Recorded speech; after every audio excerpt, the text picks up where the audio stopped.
train expedition has been very important for Ari because it has allowed us to expose him to many sounds, noises, sights, smells that he otherwise would never have experienced. I just want to thank the Need Nots for sending us here. It's been so important for especially Ari, our second dog, for the Paws for Empowerment program. He came to us from a shelter at 8 weeks old, and he has been a wonderful dog. His personality is just spot on for doing work with our victims of domestic violence. Ari came to us with an innate fear of sound. Some of the issues that Ari has had that this could help with would be his startle reflex, mostly to loud and unexpected noises. He has had an inability to focus when he's in those type of situations because of his startle reflex. Once he becomes reactive, sometimes it's hard for him to settle down. He goes on alert. We believe that that's probably part of his Australian Shepherd history. As herding dogs, they do tend to be very alert to everything going on around them. Our goal here was to have him be put in situations where he could learn that these noises and sounds and people and experiences were not something that were a danger to him or the people that he loves. Yesterday morning we started our train trip in Elkins, West Virginia by getting on a diesel train that was from the 1940s. And a very Art Deco type of diesel, and I got a lot of information from one of the conductors. It was a wonderful experience.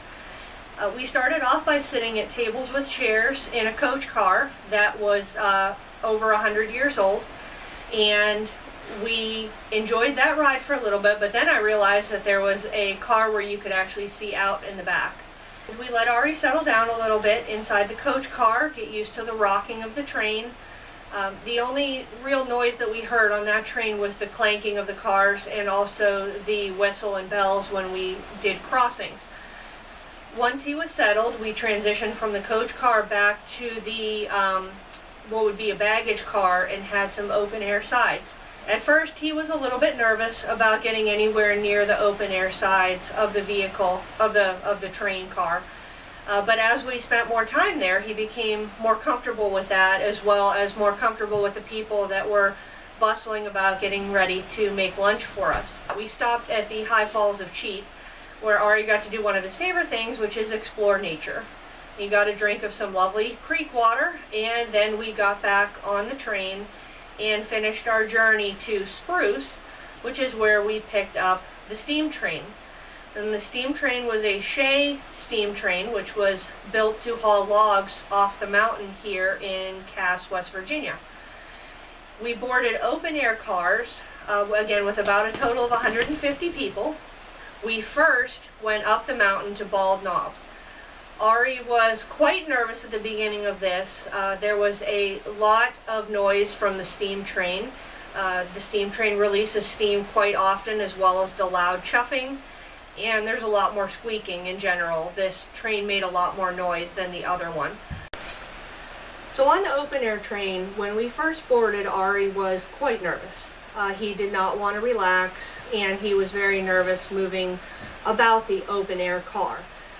Obviously I can understand why this is scary. Everything is moving. There's little spots between the slats where he could see things that were going underneath of us.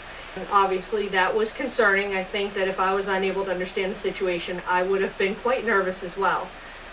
We proceeded a very short distance, and we had to get water for the steam train, which was a very noisy process. He handled it very well. I do think that he learned a lot being on the diesel train. He seemed to settle down on the second ride much more quickly than he did on the first. After getting water, we continued up the mountain. Very steep grade, including the highest grade that a standard gauge rail steam engine rides on anymore at 12%. 12% grade, that engine is working hard and making a lot of noise, and Ari really handled it like a champ. He did not startle for the entire ride except for the first whistle that he heard from the steam engine. We got up to Bald Knob, where he was able to stretch his legs, and he enjoyed his time out in the grass. And when we got back on the train, Ari actually settled down very quickly. We found our seats, and he almost immediately on the way down from Bald Knob laid down on the ground and took a nap, which was a very, very clear indication for me of how comfortable he was. We got to enjoy the train ride all the way down here into the city of Cass. Here we are on a beautiful porch of our lovely company home in Cass. Projects like these don't happen without community members who take a moment to care. So special thanks today for the Need-Nots.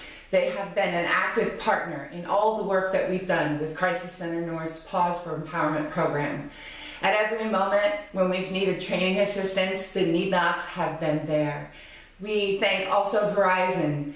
Verizon Wireless this year provided the state's first canine intervention specialist that will go with the dogs to court and help victims seek justice that's needed.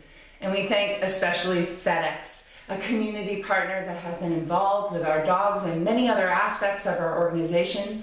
Specifically, I'm proud to announce that FedEx is providing stipends for battered women and their battered pets. It's Crisis Center North's goal to make the case for the battered pet. There's a huge intersectionality between domestic violence and animal abuse. And now, with funding from so many community partners, we hope to train area veterinary clinics so that they can also join us in stopping the cycle of domestic violence. Thanks, everyone.